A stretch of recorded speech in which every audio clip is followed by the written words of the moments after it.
Hey, it's Brian Lewis again with another episode of KidneyCAN. I'm joined here today by Rachel Giles, who's the chair of the IKCC, the International Kidney Cancer Coalition. She's going to tell you a little bit about ESMO. Here you go, Rachel. Thanks so much, Brian. So nice to be on KidneyCAN, but I'm going to try and not stick my hand in there. So I'm going to talk about the European Society of Medical Oncology, which all of the nerds in the world call ESMO.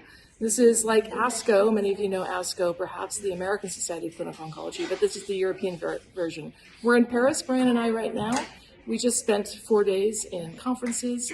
The thing that's a little bit different about the European Society of Medical Oncology is they not only present the newest clinical data on kidney cancer, which there were 5 phase 3 trials presented. I'll talk about that in a second.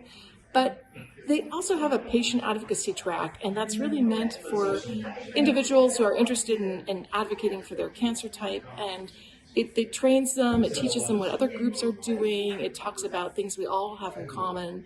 And that's different. I don't think ASCO quite has anything to this extent. It's several days of lectures and workshops, and it's really interesting.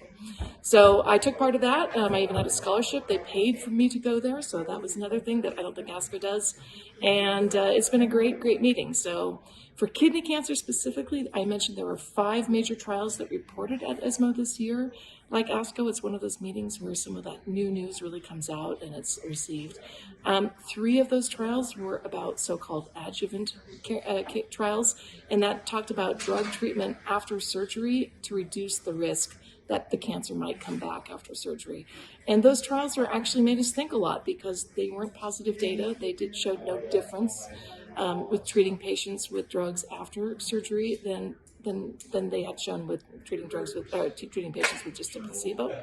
But there is other data, earlier data, that did show a difference. So now we're all kind of wondering what the right way to do about it. If you have experience with adjuvant stuff, we'd love to hear about you, because I think we're all trying to work together to figure out what the patient response is here. It's a complex material. It's really exciting, and it's super important that we are able to pull together and come up with an idea about what's best for the patients in this situation. So thank you for listening. That's about everything. Goodbye from Paris. Thanks, Rachel.